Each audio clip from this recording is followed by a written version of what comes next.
Welcome back to Wrestling Talk. I am your host, Alexis Carrillo, and it has been a very, very long 2 weeks of not being able to just sit down and talk about professional wrestling because unfortunately I've been busy with other things, and I know it's just excuses, and that shouldn't be the case.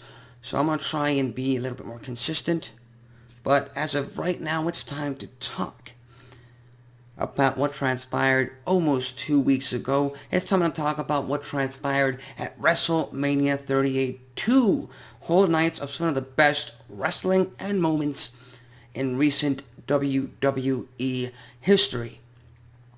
And with that said, we've got to talk about the headline that occurred at WrestleMania 38. And the headline was that the one man that came out with both championships on the show of shows, the winner of the match billed as the greatest WrestleMania main event of all time, was our tribal chief and then WWE Universal Champion. Now, to this day, he is our WWE Unified Universal Champion. He holds both championships. Of course, I'm talking about Roman Reigns. And the match was quick, and it was to the point. I think it ran for about 12 minutes. I think it had a relatively soft finish, but that was because, unfortunately, Brock Lesnar was able to injure Roman Reigns during the Kimura lock at the tail end of the match. I don't know if that forced the match to end prematurely at that point, but the fact of the matter is, once that happened, both Lesnar and Reigns pretty much accelerated to try and get Reigns to deliver that spear and that 1-2-3 that crowned him Universal Champion. And even at the end of the match, when he tried to lift both the WWE Championship and the Universal Championship, you could see that Roman Reigns was in pain. You could see it in his face every single time. He had to do that for the cameras. He had to do that for the people. So you were able to see that. Other than that, the match was pretty much paint by numbers. Out of all the matches that Lesnar and Reigns have had, I think you can call this one the best one because it was short, it was to the point, it got the job done. And yeah, like most fans out there, I don't need to see another Roman Reigns versus Brock Lesnar match anytime soon. Perhaps ever. But anytime soon, just leave it alone. Cowboy Brock hasn't been appearing on Raw or SmackDown for the past 2 weeks.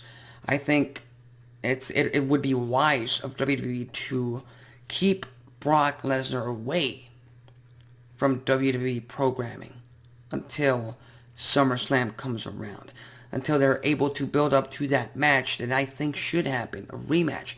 Brock Lesnar versus Bobby Lashley. And I think that's something that they're building towards by having Lashley be a babyface now that MVP turned on him with Omos. So WWE is getting the wheels rolling on that matter. But the question everybody in the IWC is asking themselves is, should the WWE elect and choose and make it happen to have every single one of their titles, every single one of their championships unified? We saw it last week on SmackDown. Roman Reigns gave his cousins, the current SmackDown Tag Champions, the Usos, a mission. Pretty much a demand. You have to head over to Monday Night Raw and unify the championships. Hunt down RK Bro and take those Raw Tag Team Championships. Because in Roman Reigns' mind, the bloodline is not complete and is not worthy of being the bloodline if Roman Reigns has both championships, but the Usos do not. Now, that story's going to play out, and I wouldn't be surprised if at WrestleMania Backlash, which, by the way, I hate that name. I just call it Backlash. You don't need WrestleMania in a title of anything other than the show of shows. But that's beside the point. I wouldn't be surprised if the Usos walk out very, very soon with both championships on Friday Night SmackDown on Fox. I wouldn't be surprised about that. But to go as far as to talk about unification for every single championship out there, first of all, if they were to do that, if they were to take that option, of course, that is out of my control. I'm just a fan. I'm just talking about my opinion here. And if they were to do that, I wouldn't be completely against the idea because, like I said, it's out of my control. I wouldn't personally do it, but if they go ahead and do it, then I would just ask for one small thing. And that one small thing is, do not unify the United States Championship and the Intercontinental Championship. Do not make that mistake. Because you need both championships. And it's the same reason I don't want the titles to be unified at all on each brand, because it's a cop-out. You need the separate brands. You need the separate championships to be a part of WWE to elevate newer talent, to give newer talent TV time and give them time with the audience, with the WWE Universe, for them to establish themselves as a top star. And I get it. A lot of fans out there want to bring up the debate that, well, one champion, one world champion, one midcard champion, one women's champion, one tag team champion, it elevates the title, it elevates whoever they are holding, whoever's holding the championship at that moment. But here's the thing, but at that point, you've only got 4 or 5 championships at a time on WWE programming, which means you have to build up other rivalries and other feuds with different storylines and different points of view and different characters and different gimmicks. And we all know that in the past few years, WWE has struggled, to say the least, in building up stories that don't involve championships. So if you want more of that, more power to you. But my ideal scenario is, don't do the cop-out. Don't unify the championships, at least not permanently. You wanna go down all the way to August, heading into SummerSlam with this idea, with the storyline. You want to make this a storyline. I'm fine with that. But at the end of it all, the end-all be-all is with 2 brands and 2 separate set of championships, it gives us more opportunities to see an Omos, a Ricochet, a Finn Balor, a Kofi Kingston, a Big E, an Xavier Woods, a Ridge Holland, a Butch, whoever else you want to elevate with a title and with a program on each of these shows. It gives you a better, bigger chance to do so if you have these separate kind of championships. And the reason I'm calling it a cop-out is because instead of focusing on the problem, which is their writing and their characters and the fact that they don't give enough shine to each of these superstars or each of these championships when they have to, they're just going to go ahead and unify them. And instead of having, 6, 7 problems, they're going to bring it down to 3 to 4 and hope to God that they make those problems go away and make those championships better. And who knows, that'll work. But in my mind, the brand split, the separate set of championships, it should work. On paper, it should work, and the reason it's not working is because there's a lack of creative development in WWE, and that is something that they have to work on because the talent on the roster has never faulted WWE. The talent on the roster, if you put them in situations where they can deliver and they can win the crowd over, 9 times out of 10, they prove that they can absolutely do that. But again, those are my thoughts. I would not unify the championships, at least not permanently, just in storyline form. But again, I'm throwing that out to you guys. What do you think? Do you think WWE is going to go through with it? Do you think it's a good idea if they go through with it? Leave your thoughts, comments, and predictions in the comment section below.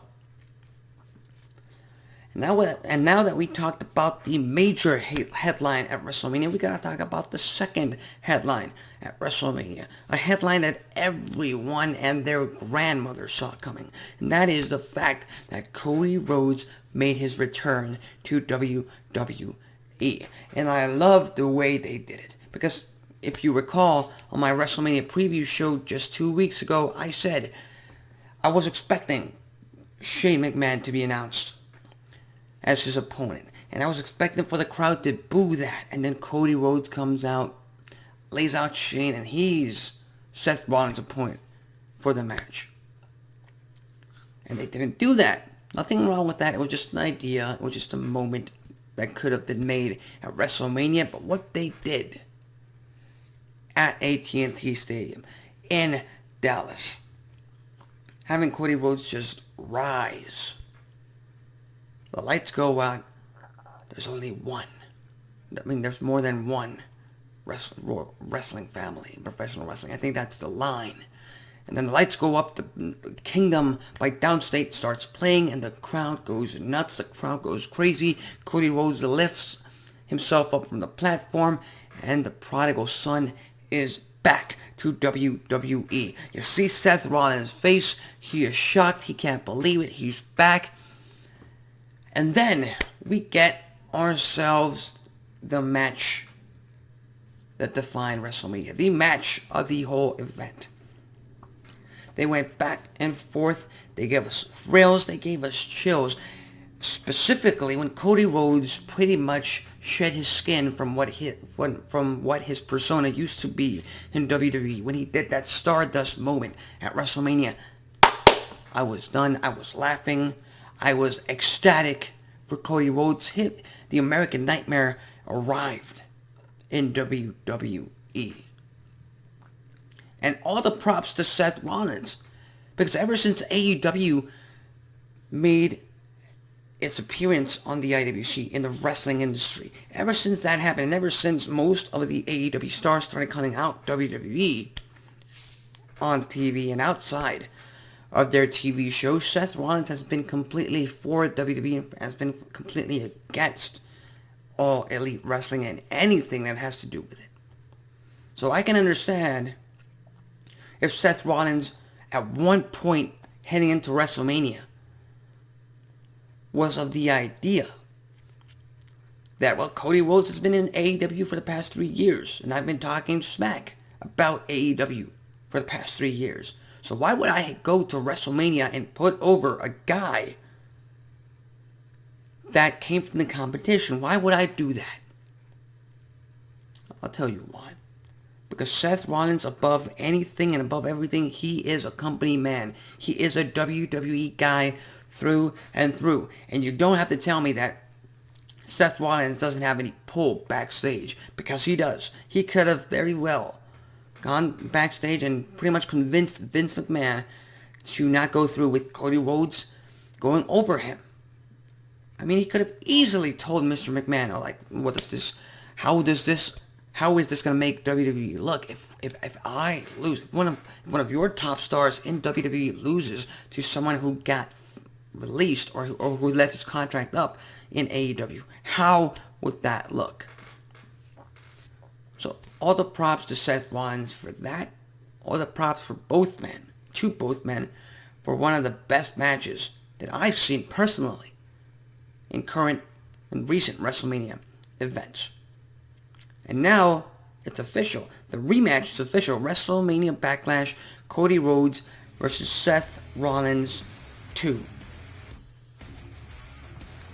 And the question everybody is asking themselves is, who's going to walk out with the win? Because Cody Rhodes already got the win at WrestleMania, the match that mattered. So will WWE resort back to 50-50 booking? Will they give Seth Rollins his win back at WrestleMania Backlash and then build up to the final third bout at the pay-per-view event in June, which I can't recall. I don't know if it's Hell in a Cell. I haven't been able to look at that calendar yet, but will they be able to do that? And if it were up to me, again, hypothetical, I'd give it to Cody Rhodes. I don't think Cody Rhodes should lose anytime soon in WWE. He just made his return. They're trying to make him look like a big star. What better way to do it than to prove Seth Rollins wrong? Seth Rollins came up to him on Monday Night Raw and outright told him that the only reason he lost to Cody Rhodes was because he had the element of surprise, because he had no way to prepare for Cody Rhodes, whereas Seth Rollins assumed that Cody Rhodes was signed to WWE long before, and he was just waiting for the right opponent at WrestleMania. That is a story that they have decided to tell, and if Cody Rhodes goes to WrestleMania Backlash and is able to beat Seth Rollins once again, that in the eyes of the WWE Universe puts him above and beyond what he used to be. And frankly, I'm excited for a future potential Roman Reigns versus Cody Rhodes match for the World Championship, whatever state that may be. And it truly would be a poetic 101 romantic wrestling moment if Cody Rhodes, the American Nightmare, is able to be the one to defeat Roman Reigns for the World Championship in WWE. Talk about a star-making moment for Cody Rhodes. Because I don't see WWE keeping that championship on Roman Reigns until next year's WrestleMania when he hopefully fights The Rock. As a matter of fact, I don't think Roman Reigns versus The Rock needs the World Championship at WrestleMania. It doesn't. It's time Roman Reigns drops the championship. I mean, he has to face Shinsuke Nakamura at WrestleMania Backlash very soon, and I think that's a transitional feud. I think that's a non-factor. With all due respect to Shinsuke Nakamura, he's a fantastic performer, but I don't think he has a chance, or WWE means at all, to put the World Championship on him at this moment. But down the line, I think Seth Rollins needs that World Championship. I think Cody Rhodes and Bobby Lashley and Drew McIntyre need that World Championship. Hopefully they dissolve that unified title and bring it back to the Universal and the WWE Championship. Hopefully. That's wishful thinking on my part. But at the end of the day, we don't need Roman Reigns versus The Rock at WrestleMania Hollywood, if it happens next year, to be for the world title. But I digress. Cody Rhodes versus Roman Reigns at SummerSlam for the World Championship. That doesn't sound too bad either. Roman Reigns versus Cody Rhodes or versus Drew McIntyre. Either one. And have the opponent, the challenger, walk out with the world title and dethrone Roman Reigns. That's just my point of view. If you have a different one, leave it on the thoughts, comments, and predictions on the comment section below.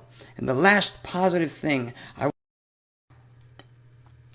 not positive, not completely positive, but the fact of the matter is, at WrestleMania, WWE made a statement in the women's division by having Bianca Belair, the EST of WWE, beat Becky Lynch on the show of shows. Becky Lynch, who hasn't been pinned, who hasn't lost a match since 2019, since she lost her SmackDown Women's Championship, I believe, to Bayley or Charlotte back in 2019 when she was the man and was Becky 2 belts. Yeah.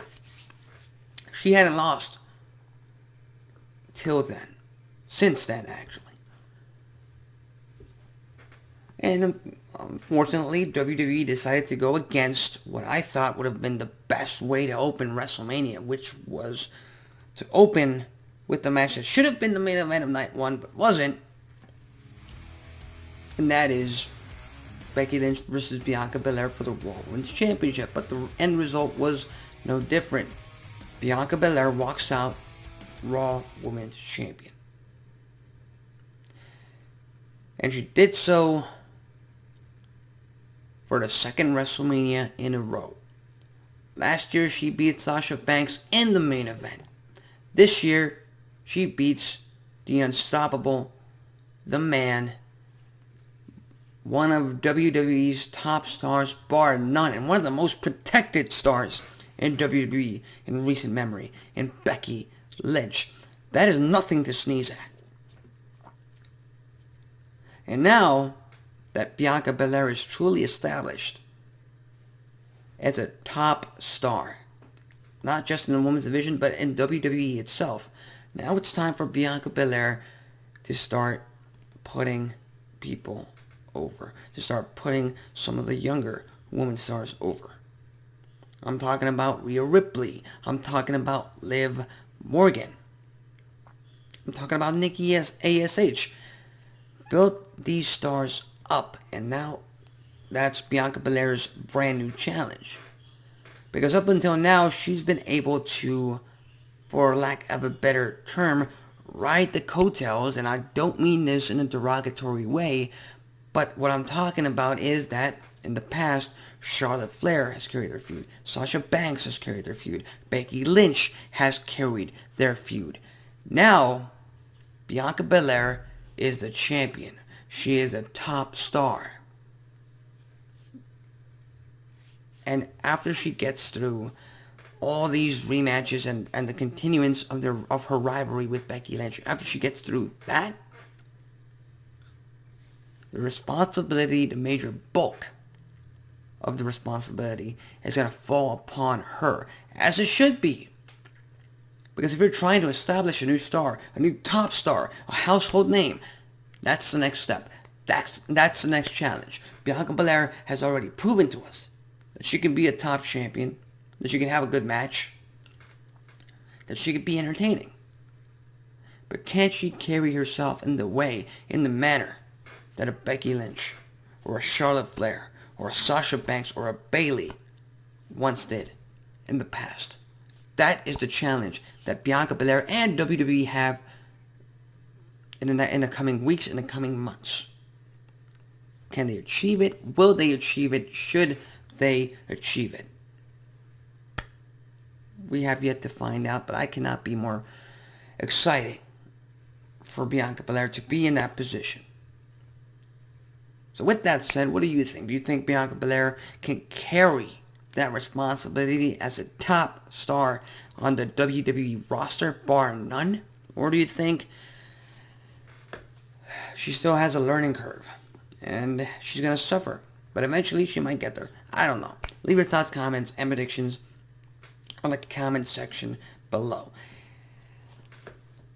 And I know I mentioned about these positive things, that was the end of it at WrestleMania, but I kind of lied and I kind of didn't, because at 50-50, we had some celebrities perform at WrestleMania.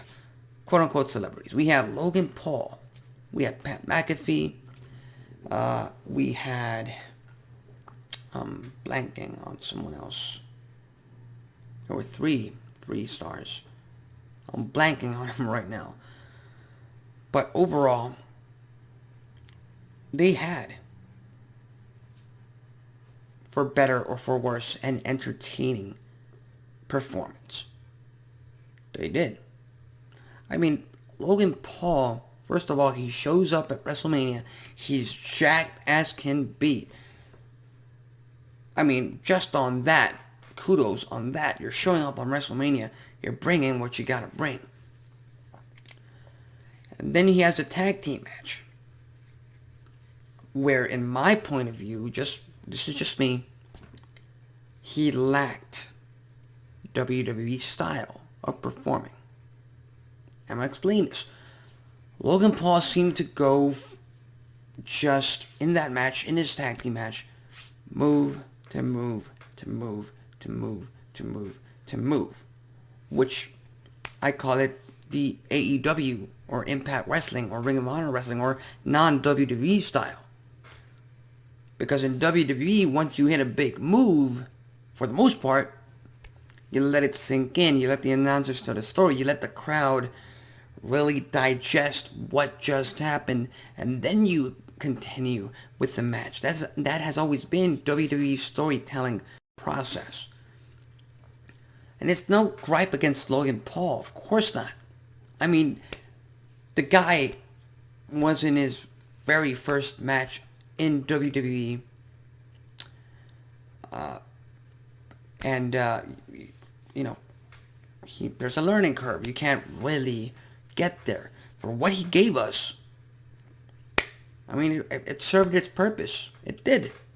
It made for a really entertaining, a really good match. And honestly, I wasn't expecting them to win, but that happened. And then when The Miz turned on Logan Paul, and that honestly surprised me, but who knows? Maybe at next year's WrestleMania, it'll be The Miz versus Logan Paul, babyface Logan Paul. Who knows?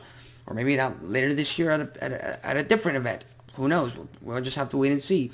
But even when The Miz turned on Logan Paul, I mean, Logan Paul was celebrating, and The Miz got him into position for the skull crashing finale. There's like 2-3 seconds before he hits it, and Logan Paul is still smiling and celebrating like he wasn't expecting this. You have to sell the fact that you're shocked, that you were surprised that he turned on you. Other than that, I give Logan Paul pretty much a 7 or 8 out of 10 if I had to rate it. But overall, it's a pretty good performance from Logan Paul. Then we got to go to Johnny Knoxville, and that is the man that I was blanking out on earlier, but not anymore, because he had a Anything Goes match with the one-man wrecking show of entertainment, Sami Zayn. Sami Zayn has really found himself in a position much like what Chris Jericho was back in 2009, where he is entertainment value when he has to be, and everyone knows he can back his action and his words in the ring. Everyone knows he's a technician, but the character he's playing right now does not allow for that. And I know Dave Meltzer and a lot of other journalists and wrestling pundits out there have called this match a disaster, a joke, one of the worst moments in WWE history. But I quite honestly liked it. I mean, Johnny Knoxville is not a wrestler. Johnny Knoxville is not, or at least doesn't seem to be in any way, an entertainer, or let me rephrase, not an entertainer, because he is an entertainer. He is not a performer or an athletic performer in any form at all. And that showed at WrestleMania. So the Friday prior to WrestleMania, when they announced that this was an Anything Goes match at the Show of Shows, I knew that this was going to go more towards a Jackass style of match or show that they're going to put on, rather than a straight up one-on-one match. And I think everyone should have expected that. And if you didn't, then I'm sorry. I don't know what show you've been watching for the past few months, or I don't know what you were expecting. But just having the entire Jackass crew out there supporting Johnny Knoxville, aiding him in his antics. They had the big hand that everyone saw coming. Even Sami Zayn saw that coming, and he had the guy in there. You had the big mousetrap that ultimately helped Johnny Knoxville pin Sami Zayn, which, we could all see that if Sami Zayn really wanted to get out of that gigantic mousetrap, he could have. You had Wee Man put on the performance of his life and then take a shot, the Kalula kick. Wow, he took that kick really, really good. And you had that low blow. I mean, everything in this match was just entertaining. It was funny. It gave people a break in the stadium. You didn't have to take this match seriously. You could just sit back and enjoy the show and enjoy someone like Sami Zayn, who's been putting the crowd down for months now and will continue to do so. They just enjoyed every single moment of it. So, from a wrestling standpoint, yes, it's a 1 out of 10. If I had to rate it from a wrestling standpoint, it's a 1 out of 10. From an entertainment standpoint, it's a 9, almost a 10 out of 10. Because, honestly, this match entertained the hell out of me. I mean, and can you blame me? You can't. Then we got to go on to Pat McAfee. Now, I said this about 2 weeks ago on my WrestleMania preview show. Pat McAfee can go in the ring. Pat McAfee proved that against Adam Cole during an NXT TakeOver event. So what he showed us at WrestleMania did not surprise me, and it did not surprise most of the hardcore wrestling fans. But it did surprise a lot of the mainstream fans who are just watching the main roster shows. Because in their minds, Pat McAfee is just the SmackDown color commentator. That's it.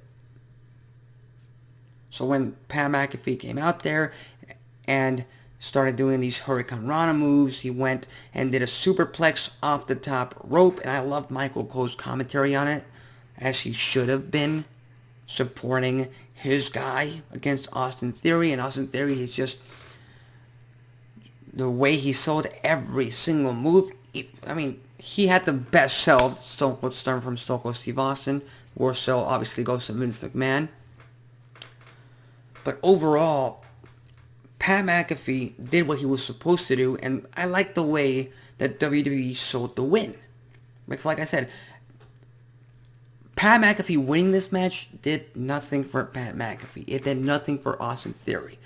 I would have had Austin Theory go over. But if Pat McAfee went over, then the only way this would have ever happened was the way that it did happen, which was with a roll-up and a surprise effort by Pat McAfee that somewhat protects Austin Theory, and it gives Pat McAfee and everyone in AT&T Stadium and everyone watching at home a feel-good moment. Because this guy, this man, who's finally living his dream, who had the WrestleMania entrance, and I was just stuck to it because of the Dallas Cowboys cheerleaders. Wow. But overall, everything that happened during this entire segment was good, of course, except that stunner that Stone Cold delivered to Vince McMahon, which is the worst stunner ever. It's on the level of the very first stunner he took from Stone Cold back in 1997. And I give that one slack because that was the very first stunner. Vince did not know how to sell back then. Fast forward 25 years, Vince has taken plenty. So, that's just how I see these things. Overall, the match is like a 6, 7 out of 10. And then Vince McMahon beats Pat McAfee. And Pat McAfee has no offense. That's just the chairman stroking his own ego. That's fine. That's fine. It's a show of shows. Everyone knows that he's the chairman. Everyone acknowledges that. Everyone loves it. They let it happen. No problem. And finally, we gotta talk about the Stone Cold match, of course. You could tell Stone Cold was slow. When he was doing those knees in the corner against Kevin Owens, took him a while. Every single time he had to kick Kevin Owens in the corner, and rightfully so. Everyone expected that to be the case. Stone Cold Steve Austin can't go anymore. But I'm glad for him. He finally got a chance to end his career on his terms, and he did so against a fantastic opponent in Kevin Owens. So, yeah. Those are my thoughts on everything that happened at WrestleMania. And now it's time to get into a little bit of a rant about what didn't happen at WrestleMania. Because the worst thing to happen at WrestleMania 38, the worst thing that happened or didn't take place in AT&T Stadium in Dallas, Texas, was the fact that WWE they actively chose not to highlight their mid-card champions on the show of shows. We're talking about the United States champion in Finn Balor. We're talking about the Intercontinental champion in Ricochet. And we're talking about two guys who are fan favorites amongst the WWE universe, and they were not a part of the show. Not only that, two of the most prestigious championships in WWE history were not a part of WrestleMania 38 in Dallas, Texas. So all I have to say to this, for you, WWE, for the creative team, for Vince McMahon, for everyone involved, all I have to say is, are you fucking out of your mind? Leave these two out. Leave those two titles out.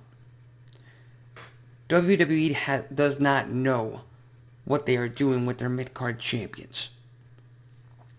And I honestly thought, heading into WrestleMania, that they would come to their senses and they would announce both titles to be defended at WrestleMania. But they didn't. On a 2-night show, WrestleMania, where both nights pretty much had 8 matches. You had 15 to 16 matches on WrestleMania, and not one of them was involving a mid-card championship. How stupid does creative have to be? How incompetent does creative have to be to not be able to highlight any of these championships at WrestleMania? How creatively incompetent do you have to be to go through that? That is an injustice to the fans. That is an injustice to both of these performers, to Finn Balor, to Ricochet, to both of the championships, to every single man and woman who have ever held those titles in the past, whoever competed at WrestleMania, whoever watched a WrestleMania show. To not have these championships highlighted on the show of shows is a complete injustice. And WWE, you have something to work on, something to work towards on next year's WrestleMania. Because if this happens again, then what the fuck are you doing? What the hell are you doing? Because I get it. Championships are just props that you use in stories and in matches to tell a story, to entertain the fans. But if you don't care about those championships, and if you don't share your care, and if you don't show the WWE Universe that you care about those championships, then why the hell should they? That's all I gotta say. WWE, do better with your mid-card championships, because those championships and the fans deserve better, and whoever's holding those titles deserve better. So with that said, that's pretty much all the negativity I have on WrestleMania. It was a pretty good show, a pretty entertaining show all around. I enjoyed it. And again, sorry it took me 2 weeks to come back and talk about this show. But overall, those are my thoughts on everything and anything that transpired at WrestleMania in Dallas 2 weeks ago. So with that said, I've been Alexis Carrillo. It's been a pleasure to be back here and talking about wrestling. And I'll see you next time.